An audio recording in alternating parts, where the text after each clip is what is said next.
You really don't want to follow Tanz's advice. Right? The complete reversal, the defying. Exactly. Yeah, I'm Now we've overselling set it. up our central conflict. Oz the contrarian. Yeah, completely overselling it. I love it. Tance, you gave me the roadmap for it, which was perfect. Let's do the best ever cast that has never happened before. Say things that you have never heard before. Oversold to the moon, baby. Over the moon, actually, with a cow.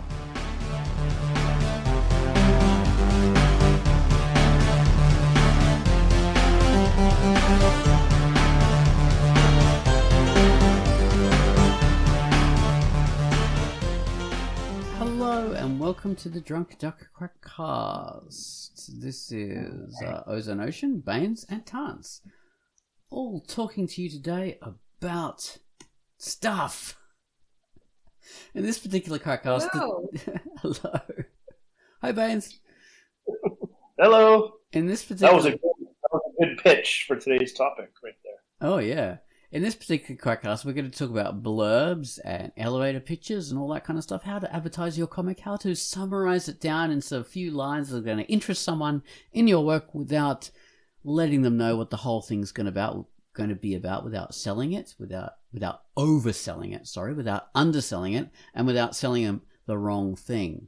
So it's a bit of a skill there, isn't there? Really, you've got to do it right. Yeah, absolutely. So that's what the topic is, and so how can we oversell it? It's going to be the best piece of work ever. This is going to be like all the TED Talks, the really good TED Talks. It's going to be like the best lecture. So yeah, and whatever you do, don't spoil the ending. Yeah. And also, I would say, like, don't use adjectives in the sense of a thrilling adventure or an awe-inspiring world, because you don't know if they will be awe-inspired or thrilled. They're going to be awe-inspired and thrilled by this Quackcast. So hold on to your hats. Wait for it. It's coming after the feature, which is going to be a brilliant feature, by the way. It's going to be freaking awesome. And that's what I'm introducing now. So here is Ozone Ocean with the best freaking feature in the world.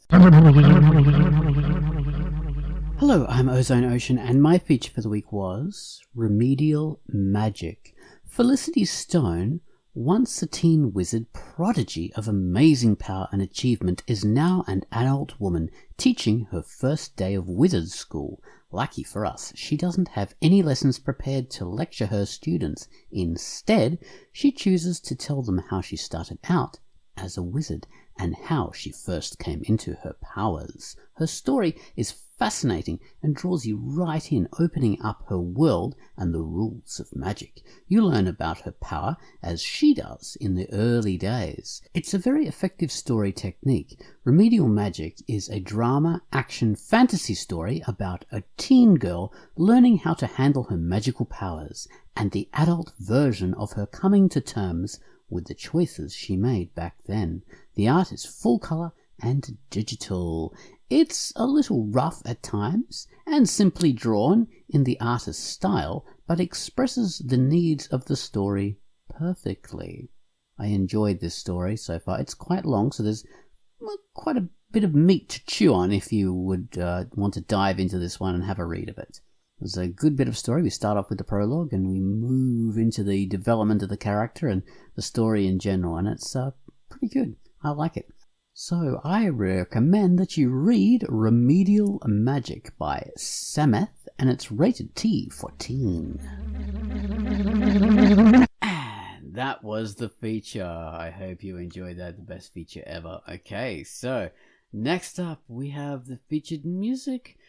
Wallace has given us a fantastic, brilliant, perfect, awe-inspiring theme. I'm overselling deliberately, so this is, on the topic of the whole blurb thing. Well, no, it's not the best ever. It's just a pretty good theme by an excellent composer, Gun Wallace. He's given us a theme to a comic called Sad W, which was a comic that Takwai Dagakse featured a few weeks ago. I know I describe this music as hurry up and wait. All the loose energy and stress of a Friday afternoon when it's almost time to go home, but your boss throws an urgent last-minute job onto your desk. Hurry, hurry, quick, finish, damn, you made a huge mistake. Do all that bit again, hurry. This is a modern-sounding high-energy track thrumming with urgency. So take it away, Gum Wallace, with the theme to Sad W. We're sorry, the number you have dialed is not in service at this time.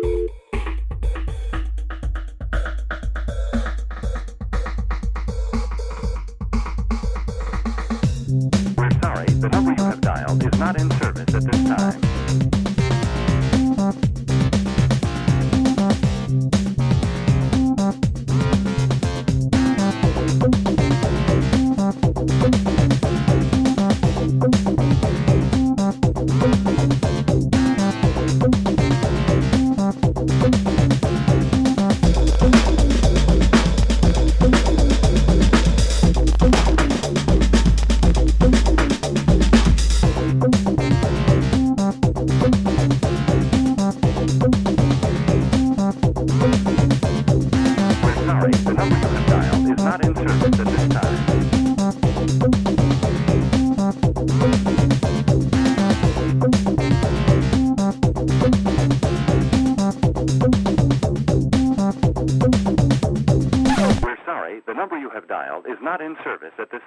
And that was the featured music that Gum Wallace gave us the theme to Sad W. The comic creator is Stavix, and it's rated E for everyone. Alright, so onto this topic of blurbs and elevator pitches, previews. I don't know what else you'd call these damn things. Do they have a bunch of names? Who knows? Mm-hmm. The thing on the inside cover of the book or the back cover of the book. That kind of stuff. That's a blurb, really. Yeah. A blurb. I wonder why they called it blurb. Blurb. Sometimes call it. If you're trying to sell your story, they'll call it a pitch. A pitch? As in, like, throwing something. You're throwing it out there. It's my pitch. I remember in my old... Right. Yeah. What were you saying, Vince? I remember old Marvel comics, just as we were starting this path, I thought of it. Like older Marvel comics used to have like superhero comics would have a blurb on top of page 1. Oh. Saying what the overall premise was. So, the Fantastic Four were, took an experimental trip to space and came to Earth, and they had these extraordinary powers. Now they are the Fantastic Four. Bruce Banner was caught in a gamma bomb explosion, and now under times of stress, he turns into. So they do this this very quick thing at the top of page 1 of every issue, and. So it's like very handy, very clever. All their comics. I don't know if they still do. No. But yeah. Reminds me of the recaps they often do in a lot of TV series. They still do it in some. They'll actually tell you the premise because it will confuse new viewers of the thing. Because say it's a long-running thing, like the comics you're talking about. Those are long-running things. Some TV series are really long running, and if you don't know the premise, then you're going to come into it cold and not really understand too much of it. So like Chuck is something I'm working my way through for some reason. I don't know. It's a weird stupid TV series, but I'm working my way through it, and that does this. That has a recap of the premise in every single episode. Old style, like your comics.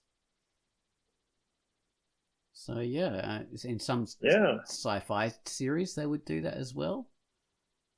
So yeah, that's an interesting thing. So that has a specific purpose, because if the premise is so unusual, and if there's a possibility that a reader could come in halfway through, you've got to catch them up on it quickly, so they're not left flat-footed.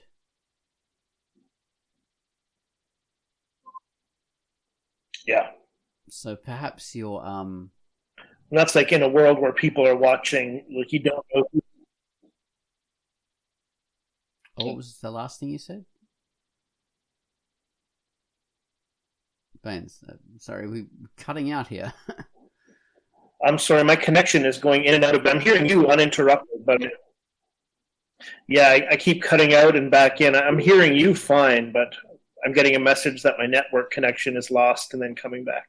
Oh, really? So sorry about that.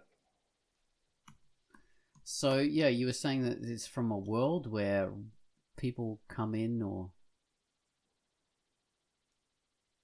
like I'm just saying, yeah, like someone might be watching any given episode or any given issue might be the first one someone's watching, so you want to pull in people, casual readers or casual viewers, and get them to understand the basic premise and stuff. exactly. Might be different now in the world of streaming, in the world of whatever. But would that be a blurb though? That's a recap. That's different. It's like, oh, previously we were here, we were doing this, and blah blah blah blah blah. Or here is this world that our adventurers have stumbled upon, blah blah blah. But they Right. already assume that you know the main premise. The main premise. Perhaps not what just happened or what is going on necessarily, but you are aware of the, like, here is a bunch of people in a spaceship going around space. We know that. Right. It's just we don't know necessarily where they are in space right now. Oh no, they are a recap of the initial premise. These things. Oh, okay. Yeah, like the Chuck. Yeah, sometimes they do. Right. Exactly. Like the one where you catch them up. That's just, like they do both those things in Chuck. They do the recap of like they tell you what the initial premise is in each episode, and they will sometimes catch you up on a previous thing, depending on if something carries over from another episode. So yeah, it's very interesting in that way. Yeah. But they are related. They're both related to. I mean, the recap isn't so much related, but the initial setting the premise is related to the blurb anyway.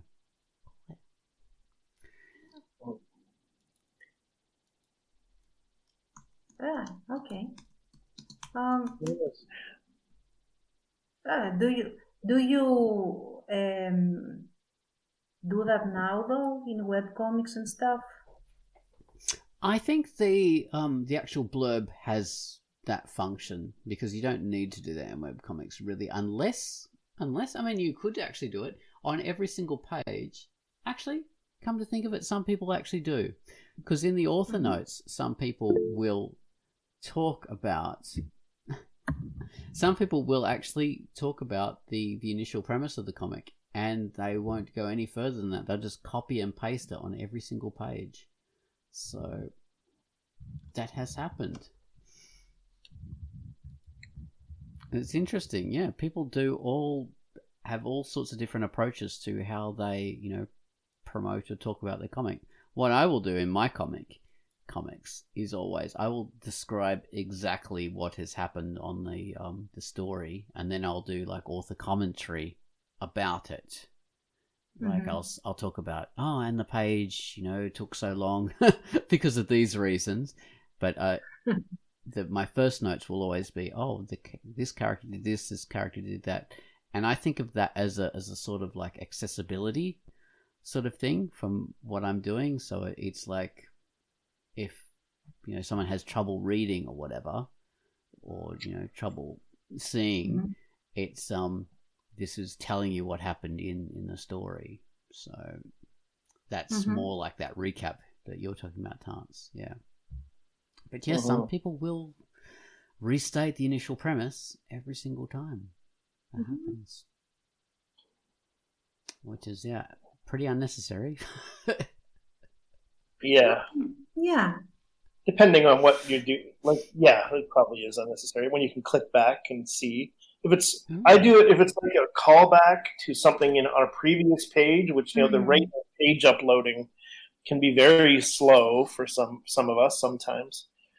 And it's like if it's a callback to something a long time ago, maybe it doesn't matter, or maybe I'll put it in the author notes. Yeah. Um, Yeah, or I I'll do put it that to too. the comments. Yeah, yeah. Especially when you have like this reveal that you have planned in chapter 1 and it happens in chapter 7. It's like, Yeah, it's been like 4 years or something, and it's like, yeah, it's like, okay, guys, that was the initial page link. Oh, We're geez. talking about this. All right, so let's talk about let's go back onto define our core topic. So we're talking about blurbs, and what is the best way to do blurbs? Because we talked about the ideas of like overselling, which is a bad thing to do. So overselling is when you talk the stuff too highly for what it's going to be, and you promise things that aren't going to be in the work, so you disappoint things. We talked Underselling. about that in the Patreon video, so you can go see more details there. We did, but I suppose we have to cover the whole topic in the Quackcast too. But there's the underselling when you sell the you give people a bit of a downer look at the thing, so they're not going to be interested in it. So you're saying, yeah, it's just a story about two guys who do stuff and go somewhere. So underselling can be a problem. Selling people the wrong story, which is what we talked about in the Quackcast video. Mm-hmm. So we sell them something that they're not going to see because it's a completely different story to what is actually out there. So those are probably the three main traps people can do. Oh, and the fourth trap is telling people the entire story, telling people too much. So you have to navigate those 4 different issues. The 4 snakes, which can get you, gobble you down. How do you do it? Let's talk about how we do it first. How do you do it? Okay, so how do I navigate it? Well, I write a lot of features for other people's comics, a lot of feature blurbs for other people's work. And how do I avoid those things? Well, I don't really have to work at avoiding those things because I've done it so many times. So it's not really much of a problem. But I avoid telling them the entire story just by not giving them a resolution to the things that I pose that are going to happen to a character. That is an important thing. So yeah, this character, I just give them an introduction to what this character has to face. So I tell them, yeah, this character has this issue that's happening in this world. I mean, this is the name of the character. This is the issue they face. How are they going to face it? I don't know. Maybe, something bad will happen. I just introduce the questions and leave it hanging. And that's as far as I go. And I don't, I don't oversell it I never include stuff that's not in the actual comic that I've read, or I don't focus on like, oh my god, I really like that freaking tank, I wish there was more of that in the comic, so I'll just write about that in the feature. I don't do that because if it's not going to be in the comic, it's pointless to write about that stuff, or it's pointless to write about what I wish would be in there because it's not in there. So write about what is actually in the thing. So I think. And you do have some stylistic, you'll have a commentary on, which is appropriate for webcomics. It's like what the artistic style is. Like, is it black and white or color? Is it digital? Or like all the various things webcomics can be. So you can talk about that stuff. Right? Yeah, that's my standard form. I'll write about the character kind of thing. I try and introduce someone to the comic. Then I'll say what style of writing it is. And then I'll say what style of art it is. So that's just the form I fell into years and years and years ago, and I keep on repeating it.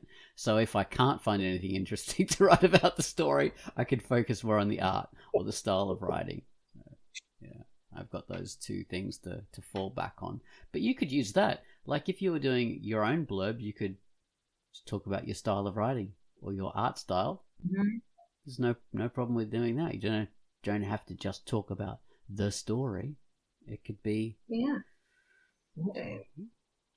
And another way, like I don't do that, but I have seen it done, and it can be effective. especially when you want to build an audience, is to say, okay, this is like XYZ IP. Like this story very much in the style of Harry Potter or in the style of Star Trek, or I don't know. Something that gives the vibe of what the reader will be getting. And I hear a lot of criticisms about that thing, that approach. But I think it's not very fair because people do like to categorize, do like to get, like everyone understands that this is not going to be Harry Potter or Star Trek or whatever. It's Yeah. just that, okay, magic world with kids or magic world with modern stuff in it or whatever, or space opera, whatever. Yeah. So Star yeah, they Wars will. meets Star Trek. Yes, exactly. So it's like space opera with travel, road trip. Yeah, the idea is to immediately give the feel and the flavor, so that they can, like the reader can decide whether they want to give this a chance or not. Is it their cup or not? So I would say that is a legit way to do it. Although personally I don't do it because I don't feel like I will be selling my stories properly if I do that, because I want to be able to believe that my stuff doesn't really fall into these neat categories always. So I don't do that, but you could do that. Yeah. I mean, even for like, I don't want to sound like I'm tooting my own horn, but the idea is that if I were very pressed into doing this, I could do it for all my stories. Yeah. It's anything and everything. So. Oh yeah, definitely. I've done that a few times, but for featured comics, you say, yeah, it's a bit like this and it's a bit like that, or if you've seen this, it gives me the impression of that but I only usually do that when it really strongly stands out to me, like, yeah, this is Star Trekky, like maybe Gene Joke's comics, he's this very Star Trekky kind of work, that kind of stuff, Right. when it really gives you that feel. So that will give someone a good idea of what to expect. But like you say, it's not. Exactly. I don't like to do it very much because that can make the work, that can oversell the work sometimes, or it can undersell the work. Or undersell it. Yeah. Uh-huh. Yeah, especially they're expecting Star Trek in this thing and they don't get it and they're super disappointed, or whatever. So or they think that, it's going to be this shallow story about whatever, if they don't like what it is being compared to, and it really is not like that at all. I have had that happen to me. same. In the sense that I read something, I expected something really shallow, really throwaway, let's say, and it really wasn't. So yeah, with a lot of movies, when they get compared to other things, movies and TV series, they describe it as being like this thing, and then you look at it and think it's not like that at all. It's way better. Why did you ever say it was like that? You ruined it. You ruined its chances by hitching it to this wagon. It's the incorrect one. Yeah. So yeah, you have to take that approach carefully. Yeah, absolutely. Yeah. Another thing is the conflict. Like in something that's structured kind of like a movie or maybe a more traditional kind of TV show, possibly. You would look at your structure in terms of what is the hero all about? Like, what's something that describes your protagonist? What happens and how do they react? Like, what's their sort of starting point, and what's the kind of the break into Act 2 of the story, like where the thing starts the adventure kicks off or the conflict kicks off or whatever. So like that's sort of the territory. Kind of my first instinct when I looked at this topic, when I saw it on the website, that's what I thought of. I was like, well, when I tell someone about a movie that I saw that I want them to see, I try to keep it to that. Like, what's the Act Two thing that's kicking off? And then that hopefully avoids like spoilers. If you can, just keep it confined to that, then I think you're avoiding spoilers. You're telling what the premise is, but you're not giving away the ending. Yeah, that's a good point, because if you stick to the Act 1, it's just an intro to the character, which doesn't tell you much what's actually the story's about. That's just introducing. Yeah, you need to go a little further. Yeah, exactly. What I like to do often, or at least that's how I start. Sometimes then, but okay, I'll try not to go on a tangent. What I like to do is get 3 things out as efficiently and quickly as possible in the blurb. Setting main character stakes. That's it. So I like to start if I can do it in 3 sentences, that would be awesome. I am a very wordy creator, so that almost never happens. But so I will start with an active sentence. Where I say X does this, and this is the starting status quo. They are in this situation, but this happens, and now they have to do this, or this disaster is going to occur. So this is the main format that I like to use to get the idea of what you are getting into by reading the story. So, the status quo is going to not only describe basically the first state, like the first part of the story, but also the setting. Okay, it's going to be a war story, or it's going to be a fantasy story where I'm getting this starting package, so to speak. And then we have this is going to be the kickoff event for the plot to start. And now these are the stakes. I do not reveal anything else. Yeah. It's if you want to see what happens, go read it. That's it. Yeah.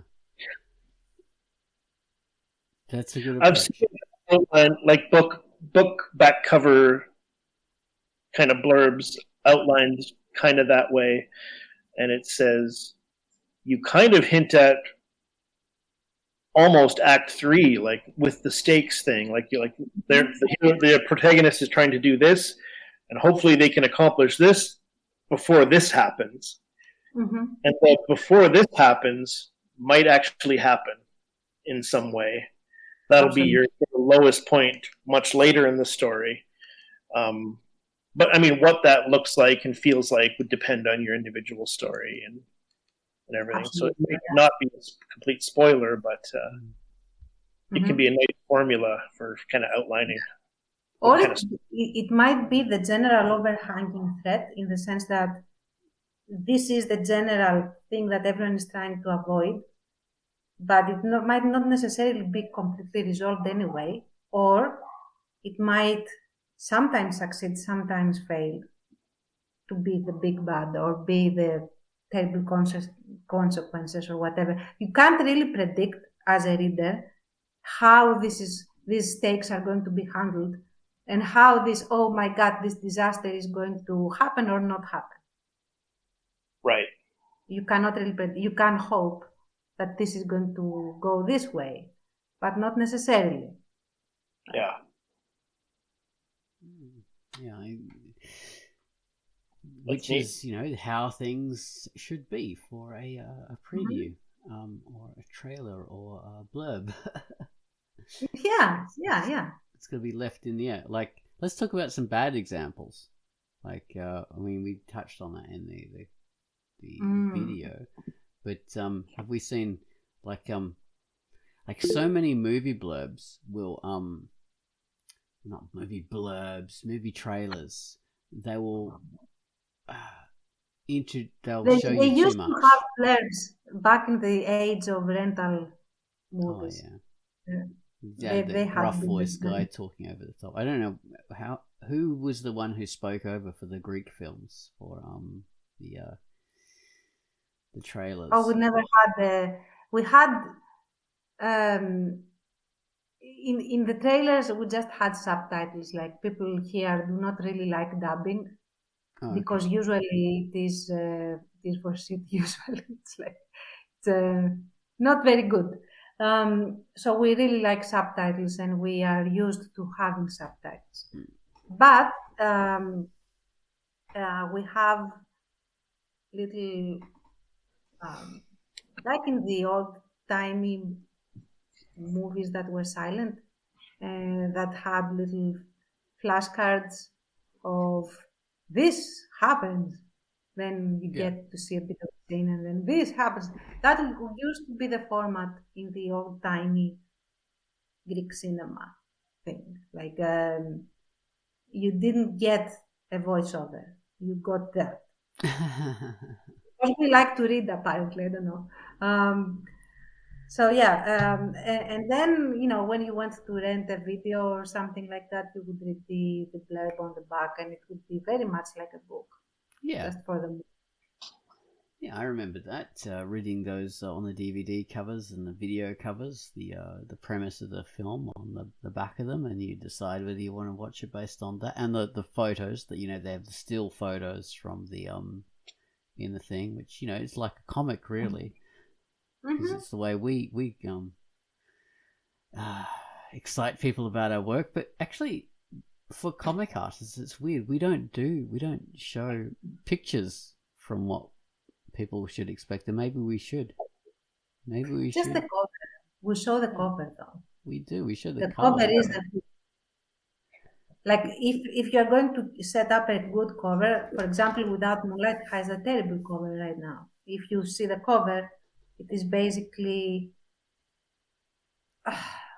it's too still. It is like an old-timey photo. That was what I was going for, but it really doesn't help it's not a hook. It's not its own blurb, and it should be. I'm going to be changing it eventually. True. The cover is a blurb. It tells you what to expect, and it directs the kind of audience that you want towards the thing. For independent movies, the coding for those is to have yellow and blue. So if there's yellow in a film poster, it means it's an independent movie, especially yellow and blue. Oh, I didn't know that. Yeah, if it's action film, it tends to be blue and orange. These are kind of ways they design covers in order to get the right kind of audience and to hint at what the thing is about. It's weird. Yeah, but for example, why and I'm going back to the bad cover of Without Moonlight because it is an excellent example of what not to do for a cover, and I say this with a complete sincerity. It's not like a backwards reverse psychology. Oh, please compliment it. It really is a bad cover for the work, for the entire work, because it tells you pretty much nothing except for the setting. It does a good job giving you the setting. It is in Greece. It is in not necessarily World War II, but just old-timey Greece. But that's all there is to it. Who is the main character? Who are all these people? Why are they taking a photo? Why, there's nothing to really appeal to you unless you are a history buff. And then, or a Greece, like a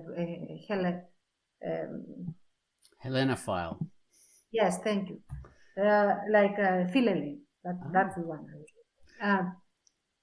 So unless you are these very specific niche audiences, nobody's going to give a flying about it. What should have been on the cover should have been a focus on the main character, who is Fotis. with the stakes of him, for example, running from the Nazis in a sense, not necessarily him running from the Nazis, but give that sense, give that feeling that he is in an oppressed situation and that he is in danger and that things are really not okay, and make him sympathetic enough to care for him, even though you don't know him. So you just see his photo, like you see his image as he is running away from this big bad, whatever that is. So that would be a better cover. If I was the cover artist for Without Moonlight, I'd just depict some sort of a war scene, I think. Because that would not necessarily tell you exactly what's happening in this particular story, but it would give you the right kind of readers who are interested in war stories. So... Yeah, but they would be disappointed though, because I don't really have any battle scenes per se. Well, it wouldn't It just is be really a war drama. Yeah, it wouldn't just be you're like getting people who are into war fighting kind of comics, but it would indicate that it is about the Second World War, at least in the format that it is now, which would funnel in, people who are interested in historical stories.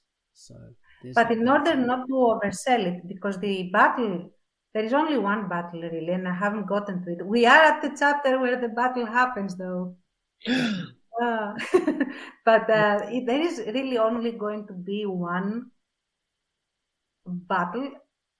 Okay, so that would be perhaps misleading.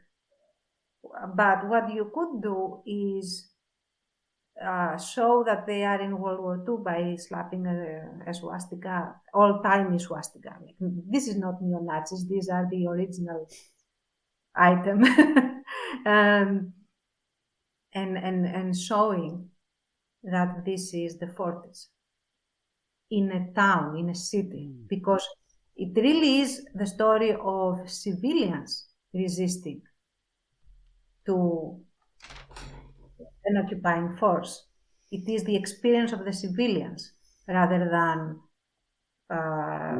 the war front, wherever that is, because we are actually behind enemy lines since this is under control of the Axis. So there are specific coded ways of doing that, because there have been so many films about like partisans and French resistance and stuff, and the way the coding for that is to have a civilian in a beret with a submachine gun, and I don't know, their sleeves rolled up, some kind of tattered shirt that doesn't fit them often, and that's the coat. Always a beret or a turtleneck kind of thing that they're wearing. Dirty face, young, shaggy hair, like not military cut, and that indicates resistance. So there's always coding. Yeah. Absolutely. So that should be on the cover rather than that particular photo, because when I made it, that would really immediately give the right context that this is about leapers and blah, blah, blah.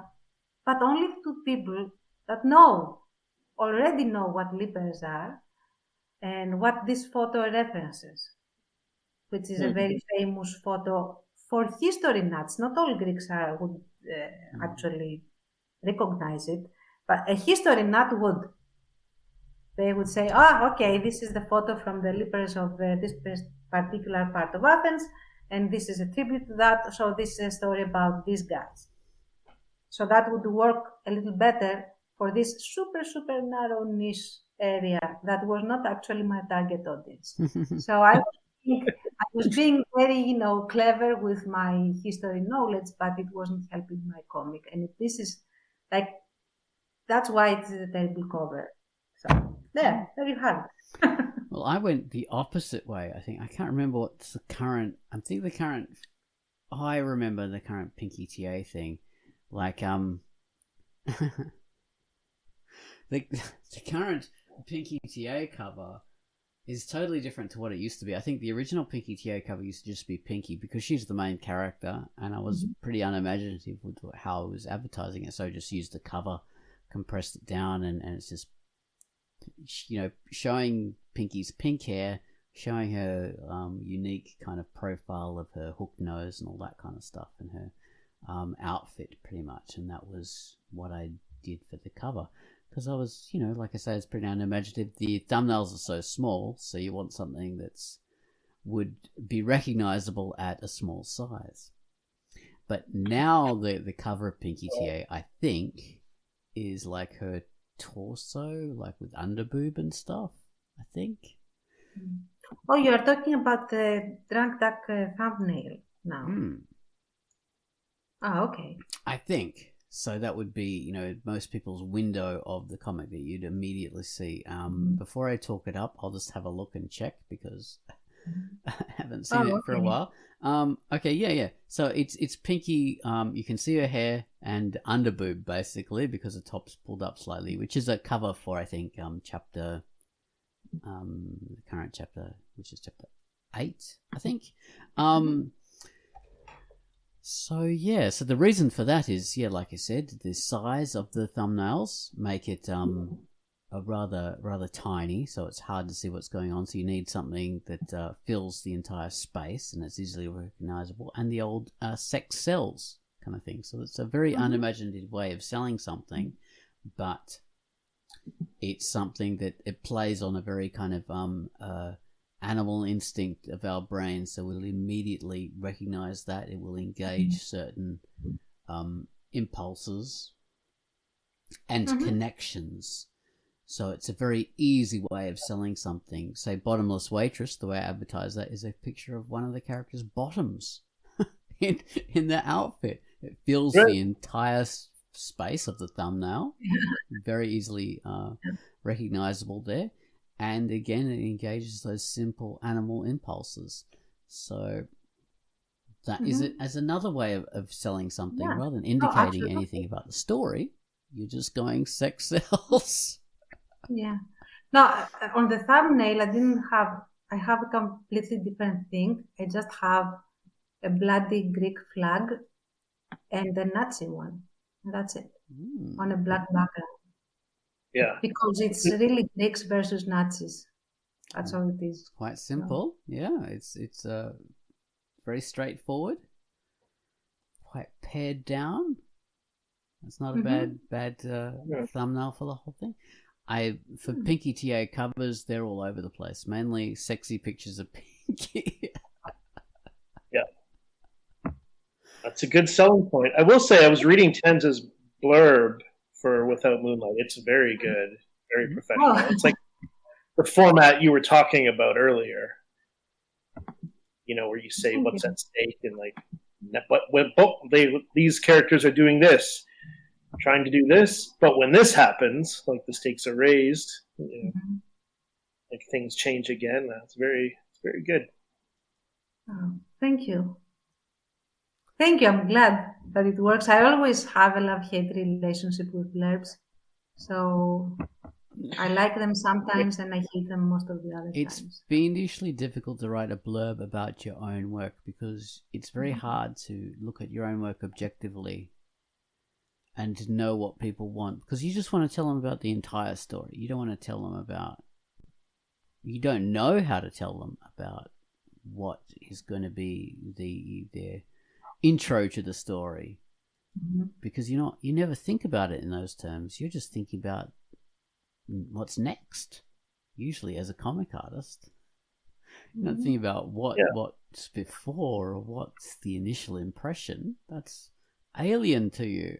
So it's often better to have someone else write the blurb. That's why people ask other people to write blurbs for them for their covers of books and things. It's often better done by a third party. Well, sometimes it's not. Sometimes it's really shit. It just depends. I was writing blurbs for a while, and I would always say, "A pleasure to read." My business didn't go well. They wanted more. Oh dear, I hate those. I absolutely despise those. There were so many books. Usually it's the ones that win awards at some bloody festival or whatever. And they have newspaper quotes Yeah, a pleasure to read, a non-stop journey, a non-stop, ride or something like that. And it's just... Yeah. I mean, those aren't really blurbs. They're trying to sell, but they're not really blurbs. So. True. But it's pap and it's annoying because it's like saying, yeah, like my dad said my book's great. That's how it's like. My mum really likes it. Who cares? Like, you're saying that's not a good... I like, the one I did for Typical Strange is really nothing. I did the blurb when I first launched the comic, and I've never changed it. It's kind of like you have to dig in. There's standalone adventures and stuff like that. My blurb for that is just kind of mostly nothing, but I think that the wording indicates that it's a comic, and it's kind of silly and stuff. My Chatterbox one, I like. My blurb for Chatterbox is 2 mismatched super agents. I should be looking at it. They track down a world-threatening MacGuffin. I think that's the... Yeah, really? Like that. You're actually right. I like that. It's the plot, and it's sort of, I think the language indicates it's a little bit tongue-in-cheek and stuff like that. Yeah, I like that. And Typical Strange is just join Oscar Strange and friends in their sketchy adventures. It's nothing. That actually works though, because Typical Strange and Oscar Strange immediately gives you the sense that this is going to be clever in a sense. If you get, like, this is a Typical Strange is not just there as a title. There has been a lot of work behind it, a lot of thought behind it to make it funny, at least. So I want to check it out and see. Well, thank you. Yeah, Yeah, absolutely. It's the title plus the character name that sells it, for me at least. Oh, okay. Yeah. Might be the only time his last name is used is in the blurb. I don't know if I've ever put it in the comic, actually. So it's good that it's there. Yeah. That is interesting. You know what? I use so many features. When I do the blurbs for the featured comics, I often will go to the reader, the writer blurb, so I can know what the character's name is, because I have to write these down blurbs and I talk about the character or the world, but often the character's name is not mentioned like 40 pages into this comic. I have to read through and scour for what the characters' names are. Oh my God, I hate that when it happens.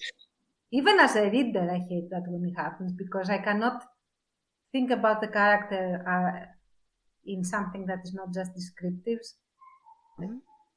Yeah. Their name might not be said for dozens of pages. It's like you're hunting around. That's why I put all my characters' names at the top of... I have 6 main characters in Typical Strange. I just put them with their names at the top. That's the whole reason. That was so helpful for me when I did the blurb of because I featured Typical Strange, I believe, and yeah, that was so helpful for me to be able to read that and to get those there. Yeah, I really loved the fact that those are up there. It was useful, so it pays. It was useful. Oh, go on. Oh, just a side note. I was going to say it's actually the reason I didn't do the Secret Santa last year. I like doing it, but it's like people always ask for, just do a picture of Chloe from my comic. Oh, fuck. Oh my God, yes. Like, which one's Chloe? Yeah. But anyway, that's another story. Go ahead. And I don't understand why they don't at least give you a reference photo, like. Then I don't need to look for Chloe. Yeah. Even when you do give people a reference, they bloody get it wrong. So that's... I'll say though, no, I have been liking this in that I get fan art that is almost always 100% correct, or at least 95% correct, like super recognizable. Yes, this is the character. Even okay, so they didn't get the exact scar super correctly, but it doesn't matter. You can tell this is their interpretation for this or whatever. So I'm That's happy. that's Yeah. that's lucky. That's rare that it happens. Yeah. It's amazing Yeah. when people get Pinky right. Yeah. Just going back to the blurbs. We should. My favorite, my favorite one that I have written ever doesn't follow my usual format, and it is for Brave Resistance. It's just a delicious two sentences. It's like in 1943, an American P-51 Mustang pilot crashes in the mountaintops of northern Greece. Technically, he's behind enemy lines since the Nazis occupy Greece, but is he really? Okay, three sentences. I love it. That's nice. Not anyone else loves it, but I love it. It's like, That's intriguing. I like it because you can dig in and find out. yeah. That's You like don't what even the get the question is. plot. Yeah. A lot of information there. It's really clever. Yeah. As well as the It question. actually kind of. Sorry, Ozzy. Go ahead. No, I finished. It reminds me of one of my favorites. I mean, how many stories about marketing are exciting? I can think of one or two, but one that I love is the story of The Matrix, the original Matrix movie. That was this bizarre, complex sci-fi plot, and they were trying to figure out how to sell it and how to market it, how to get the story across. And someone came up with what is the Matrix as this intriguing, like you have this commercial with these sort of intriguing, like dudes jumping across buildings and Keanu Reeves going, whoa. Yeah. So, and it was, what is the Matrix? And it was, however they put it all together, it was intriguing enough for people to want to know this question. Don't tell anyone what the Matrix is. What is the Matrix? Yeah. The question. It's so easy to sell that the wrong way, the Matrix film, if you focus too much on the action, because the important Or the thing, plot. yeah, Or the plot, yeah, either one. so the film isn't about the action, it's about the premise, which is a tricky little distinction there, because the action is the exciting thing that everyone is, it's very like immediately you know what that is, you know what action is, you like action, you've seen it before, you want to see more of it, but that's not what the film is about, and that's not why it's interesting, because there's heaps of action films, but it's the premise that's so interesting. So I remember from the previews when they first came, they showed like Neo and Morpheus in the Matrix training room, like suddenly there would be a row, like an infinite row of assault rifles on racks and stuff like that, just appearing from nowhere. And that was, and also I think maybe one of the jumps that Trinity did, how she jumps into the air with a kick and you see it from 360 degrees. Those kind of things that you've never seen before in films up to that point. Right. So that indicated it was something new and something different. Yeah. I remember that when we first saw it, we were like, what the hell is this? I want to see it. Like, it was unprecedented. And I even remember going into the film and walking out from the film and feeling like, wow, like Neo, like, wow. Whoa. Yeah, exactly. Like, oh, that was a ride.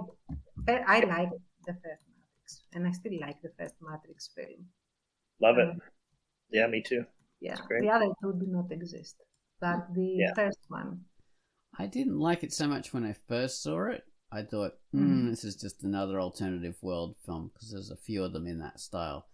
But after I saw it, like, recently again, I thought, wow, yeah, this really holds up. It's a really interesting, fun film. There's a lot more to it than I initially gave it credit for. It's a good kind of story structure. So it's not a one-hit wonder, which is good. Another good way to promote a film that perhaps fell short, like was perhaps oversold, was Godzilla. I don't remember exactly the year, but you had these huge billboards saying that it is bigger than this. Like we didn't really see Godzilla, but like its eye is bigger than this billboard or something like that in that Oh vein. man, yeah. And it was super intriguing, and you really wanted to find out to see the monster. Of course, you didn't really get to see the monster. That was a problem. But yeah, that was an excellent way to promote it without really giving any kind of plot or whatever. Although you could argue that the monster was the plot. Like this is this big monster that is coming. Right. That's the plot. but yeah. And we've seen marketing done that way maybe too much since then, possibly, or like sometimes where it's like they're tricking you into the theater with a compelling question, like maybe Cloverfield. I mean, I kind of liked Cloverfield, I guess, when I saw it, but it's like the marketing was. Why am I being so nice? No, that movie was boring, but it's like the marketing was pretty intriguing. I remember early teaser posters for Cloverfield being like, "It's coming." Mm-hmm. You know, what is it? Or what? I don't know. What was the marketing on that movie? It was something like that. It was very like mysterious and like you want to know what it is and like look out, arriving next Friday or something like that. And then it's like, oh, okay, it's a big monster. It's just like Godzilla. Yeah.